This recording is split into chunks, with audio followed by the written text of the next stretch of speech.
Hi everyone, it's James here. Welcome to another video. So this is going to be a response to Alan Static Traveller's video that he put up a while ago talking about how we value our collections. Extremely interesting video that Alan had done, and I've been watching various responses, but the one that really inspired me to chip in was Gatefill33, that's Dale. He did an extremely interesting video which I watched last night, but I thought it was worth chipping in because it's always worth actually, I guess, talking about the actual act of collecting. When I discovered the VC about 5 or 6 years ago, my record collecting was not in abeyance completely, but I was definitely buying more CDs than I was records. And my record collection was, I would describe it as fairly unloved at the time. It was on a couple of shelves in the office.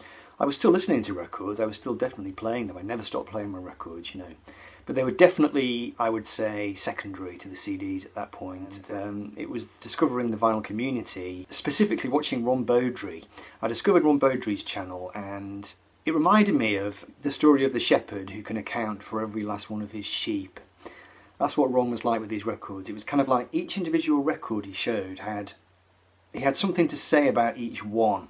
Each one of these things was an artifact, and he was able to talk about the pressing, he was able to talk about the actual record and the music itself, and it was quite an eye-opening video because I think back then I'd kind of started to take my record collection for granted, really. But Ron, I think, because he started to show me actually each one of these things is interesting, or should be interesting in and of itself. And one thing that Ron did say was, if a record does not sound great, then I don't want it in my collection. And he made various pronouncements like that, and it made me think that a record collection should be viewed as a collection of individual items rather than just a big homogenized blob. Each one should be important in some way or significant. There should be something about it that you should be able to pull it off the shelf and talk about it in a meaningful way. And we see a lot of these videos now. We've got Mazzy's Whack-A-Mole videos. Alan certainly does a lot of videos like that. So I think in terms of valuing the record collection, it was the VC that switched me back onto that, this idea that each record was interesting. I can remember I started to, after I'd watched a few of Ron's videos, what I started to do was pull out records, and I started taking photographs of them, each one.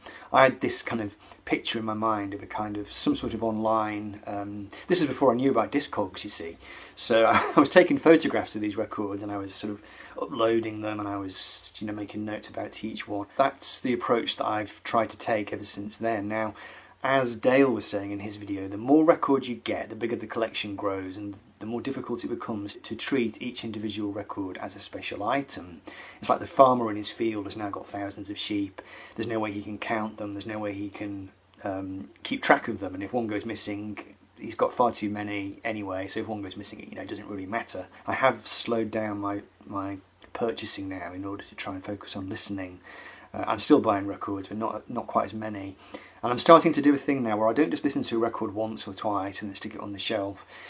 If it's in my to listen pile, it stays there for quite a few weeks. I mean, my partner gets quite frustrated with me because the records are just on the floor in the living room, the ones that are in my to listen pile, and she says to me, why don't you always say to me that they're there in order to be listened, and yet I saw you listening to that one last night and it's still there, why is it not on the shelf?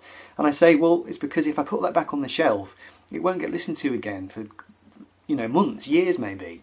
As long as it's there on the floor, it's in the front of my mind, and I can listen to it as many times as I want until I feel like I know that record reasonably well. Now, I should stress, I'm trying to do this. It's not perfect. Records do end up going back on the shelf after maybe 2 or 3 listens. And a couple of weeks later, I'm looking back thinking, I can't remember anything about that record now. And then I have to go and get it off the shelf again, and it goes back in the listening pile. Now, the question of why any of this happens, why don't we just stream the bloody things and have done with it? Why do we invest so much time in collecting these physical artifacts, and how is it that they become special to us? How is it that they become valuable?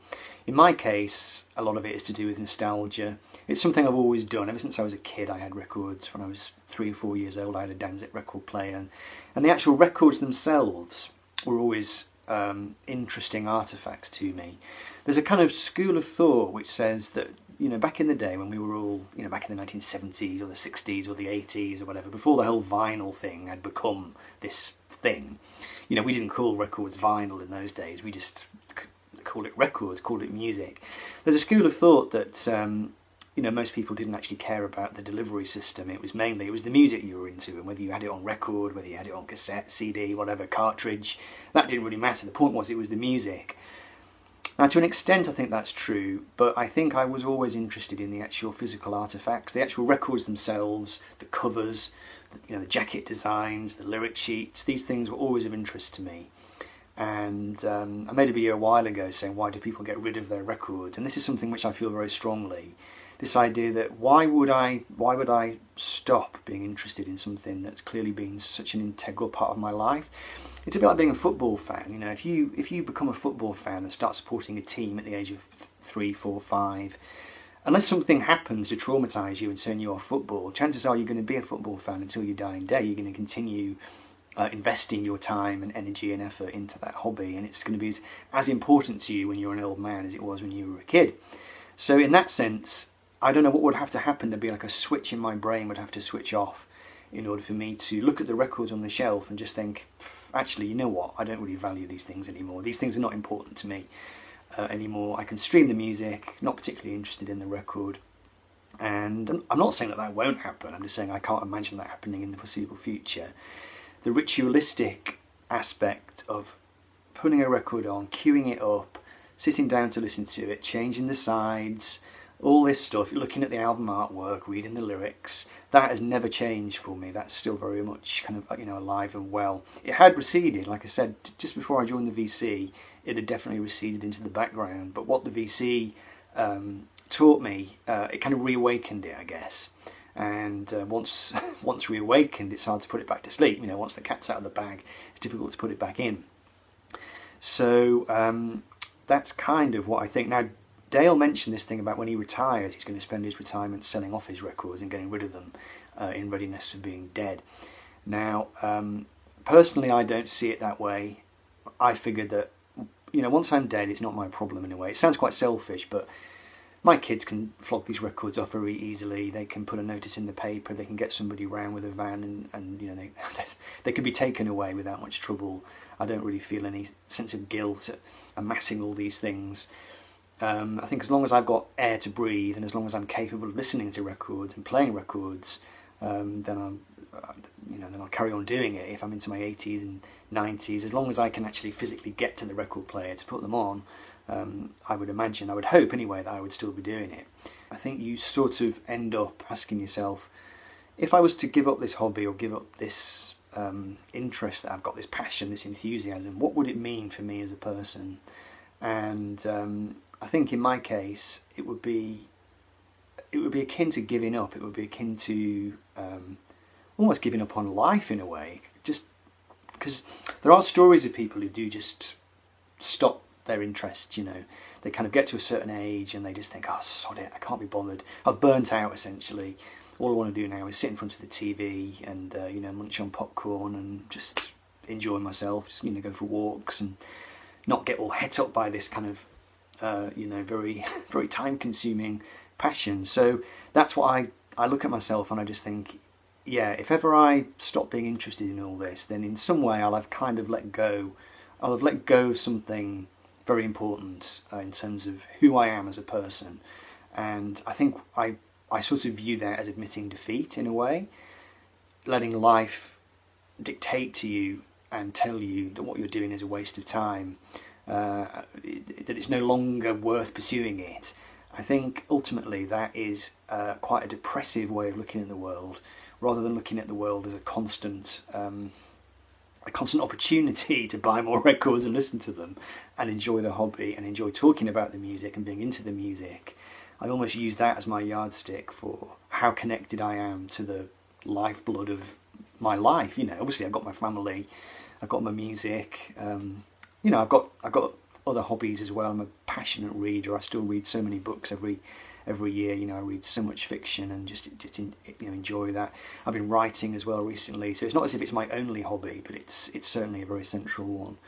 And just to finish, there's one thing that makes me feel a bit uncomfortable. I've seen people over the years on the VC talking about record collecting as a habit. I've heard that word being used a couple of times, and that word makes me feel uncomfortable. Now, it might just be that I'm in denial because essentially what I've got is a habit, and I just don't want to actually face up to that. But the idea of the hobby or the interest being a habit, I am comfortable with that notion, because to me, habit implies almost a kind of mindless, you know, just a kind of like a chemical reaction. It's like I'm addicted to something. I can't stop doing it. I just, you know, I go into town and I buy a record. It's just habit. If I ever thought that it had turned into that, I think I would then be more inclined maybe to take myself in hand. You know, I don't think it's a habit. I think there is an element of addiction, because I think the actual act of digging does release endorphins. I think it cheers me up. I like to go digging, but personally I feel uncomfortable about it being a habit. That's slightly what scares me about record collecting, the idea that I'm just sort of doing it because I've always done it, and this is who I am, and this is the way I must be, and I've got no free will. I can't change that. I'm just trundling down the road, buying records, listening to records, either because I can't think of anything else to do, or because I'm addicted to it, or, you know, whatever. That to me seems like the wrong approach, and I think part of why I make videos is to keep it fresh, to keep it conscious, keep it as a conscious activity, not just something which is just sort of blind, instinctive. You know, I want it to be a sentient activity, not just like a plant growing on a windowsill. It's got to have something to it. It has to mean something, and that's kind of why the video making and the record listening, they've all kind of turned into this one integrated activity, I guess.